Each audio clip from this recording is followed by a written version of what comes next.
Oh no, he's just riding right across traffic. Maybe he's drunk. Welcome back to the very unofficial travel guys. My name is Morgan, and today I'm gonna wait for this loud train to pass. And then I'm gonna tell you about walking around in European cities.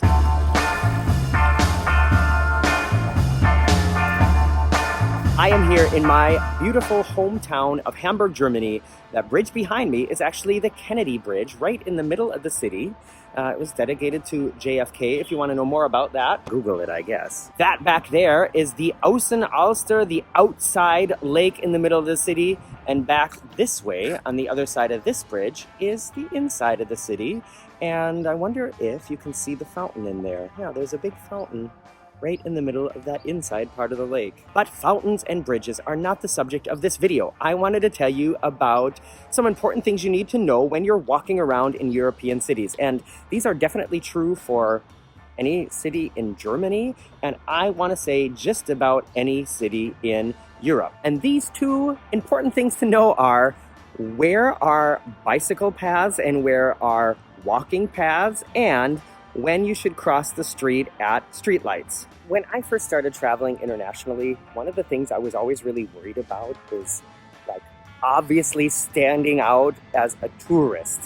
And these things that I want to tell you about today, the bike paths and the crossing signals, these are two things that if you know these things, you can really avoid people immediately seeing that you don't really know what's going on. So let's start with the bike paths. Many people use their bicycles to get around, including me. Today, I'm walking because it looks like it's gonna rain again, but I'm actually happy about that because we've been having an amazing long stretch of dry, hot days, and I think everybody's happy that it looks rainy today. Pedestrians share the sidewalks with bicycles, just as well as the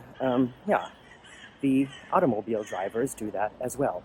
Sometimes the bike lane is on the sidewalk and sometimes it's in the street. And if it's on the sidewalk, you need to be sure that you do not walk in the bike lane. You are gonna get dirty looks, you're gonna get bales rung at you, you're gonna get people shouting at you because it's like a form of transportation. People use their bikes to get to work, they use their bikes to get home from work. They don't just use their bikes to go like on a bike ride. So if you're blocking the bike traffic, people get upset, including me. This is how you know where the bike lane is.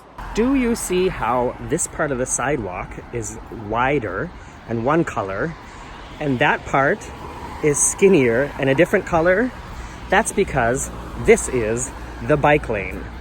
This part is for feet, this part is for bicycle tires. On this patch of sidewalk, you can see there's no change of color or change of texture.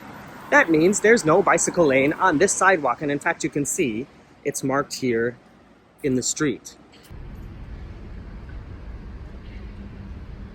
But on this stretch of sidewalk, you can clearly see it's a different color and a different texture. So this side is for bicycle tires and this side is for feet. Bicycle tires, feet.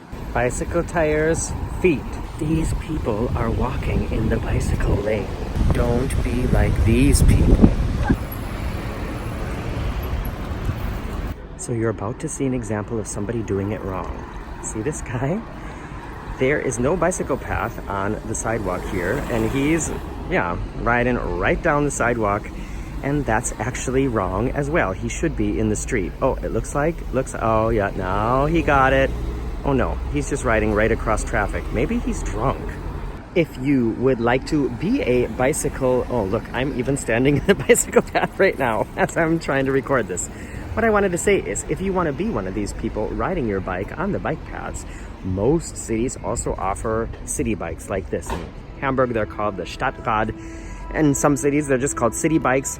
And sometimes you download an app and then you scan a code on the bike to set it free, basically. And here in Hamburg, you can use the touch screen at the parking areas for them to get a bike. All right, let's move on to the next important thing you need to know when you're walking around European cities, and that is crossing the street. I know, crossing the street is something you've been doing since you were a kid. It sounds like It's a really easy task. You just need to look both ways. If there's no cars coming, then you go across. And in a way, you can follow those rules here. However, not if you're at a crosswalk with a walk and don't walk sign.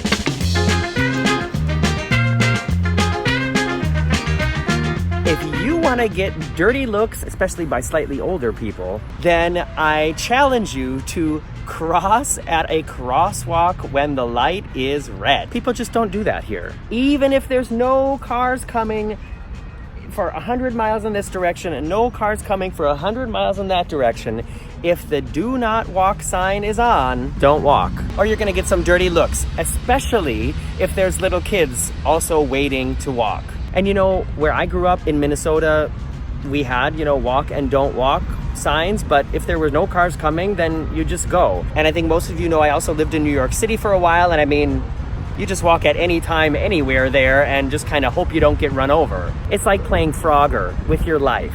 But here, like I said, if the don't walk sign is on, then don't walk. Got it? Good. I've enjoyed taking you around my city here on this beautiful sort of a late summer fall day. If you want to see more videos like this, then let me know in the comments below. If you have any questions, you can write those. I read just about all the comments and I answer as many as I can.